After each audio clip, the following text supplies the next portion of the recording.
Hello friends, welcome to CookingHarini.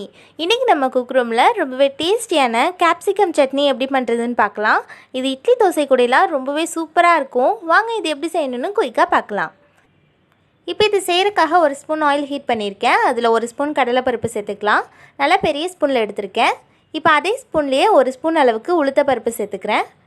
இப்போ இது add பண்ணதுக்கப்புறமா நல்லா கலந்து விட்டுக்குங்க. கடலைப்பருப்பும் உளுந்து பருப்பும் நல்லா பொன்னிறமாக பொரியட்டும்.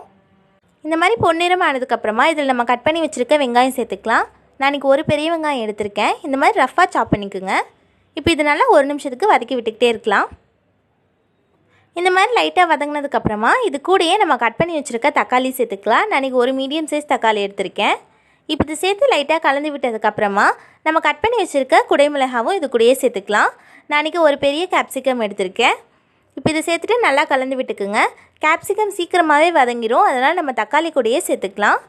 இப்போ இதை சேர்த்துட்டு ஒரு நிமிஷத்துக்கு இது நல்லா கலந்து விட்டுக்கலாம். இப்போ ஒரு நிமிஷத்தில் கேப்சிகம் தக்காளியாக நல்லா ஹாஃப் குக் ஆகியிருக்கு. இப்போ இதில் ஒரு 4 பல் அளவுக்கு பூண்டு சேர்த்துக்கிறேன். இது நல்ல ஃப்ளேவர் கொடுக்கும்.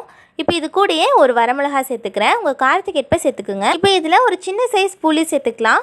நம்ம ஏற்கனவே தக்காளி சேர்த்துருக்கோம், அதனால் கொஞ்சமாக சேர்த்துக்குங்க. இந்த புளி ஆட் பண்ணோம்னா நம்ம சட்னிக்கு ஒரு தனி டேஸ்ட் கொடுக்கும், அதனால் ஸ்கிப் பண்ணாமல் சேர்த்துக்குங்க.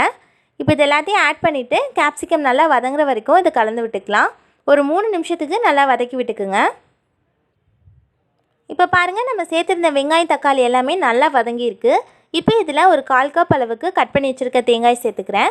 அது கூடயே கொஞ்சமாக கொத்தமல்லி இலையும் சேர்த்துக்கலாம். இது நல்ல ஃப்ளேவர் கொடுக்கும். இப்போ இது சேர்த்துட்டு நல்லா கலந்து விட்டுக்குங்க. தேங்காய் சேர்த்துட்டு நம்ம ரொம்ப நேரம் வதக்கணும்னு இல்லை, ஒரு நிமிஷத்துலேயே நம்ம ஸ்டவ் ஆஃப் பண்ணிடலாம்.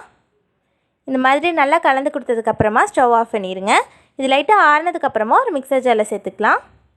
இப்போ நம்ம வதக்கினது எல்லாத்தையும் மிக்சர் ஜாரில் சேர்த்துருக்கேன். இப்போ இந்த சட்னிக்கு தேவையான அளவு உப்பு சேர்த்துட்டு கொஞ்சமாக தண்ணி விட்டு நல்லா அரைச்சி எடுத்துக்கலாம். அவ்வளோதான், இப்போ நல்லா அரைச்சாச்சு. இதை நம்ம தாளிச்சிக்கலாம். ஒரு ஸ்பூன் ஆயிலில் 1/2 ஸ்பூன் கடுகு, கொஞ்சமாக உளுந்த பருப்பும் கருவேப்பிலையும் சேர்த்துருக்கேன். இப்போ இது கூடயே கொஞ்சமாக ஒரு பிஞ்ச் அளவுக்கு பெருங்காயத்தூள் சேர்த்துக்கலாம்.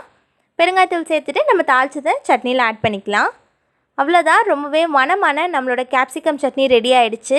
ரொம்பவே டேஸ்டியாக இருக்குங்க. கண்டிப்பாக உங்கள் வீட்டில் ட்ரை பண்ணி பாருங்கள். இது இட்லி தோசை கூடலாம் ரொம்பவே சூப்பராக இருக்கும். ஸோ கண்டிப்பாக இந்த ரெசிபியை உங்கள் வீட்டில் ட்ரை பண்ணி பாருங்கள். இந்த வீடியோ பிடிச்சிச்சின்னா ஒரு லைக் கொடுங்க, உங்கள் ஃப்ரெண்ட்ஸ் கூட ஷேர் பண்ணிக்கோங்க. இதே மாதிரி நிறைய வீடியோஸ்க்கு குக்கிங் ஹெர்னி சேனலை சப்ஸ்கிரைப் பண்ணிக்கோங்க. தேங்க்யூ.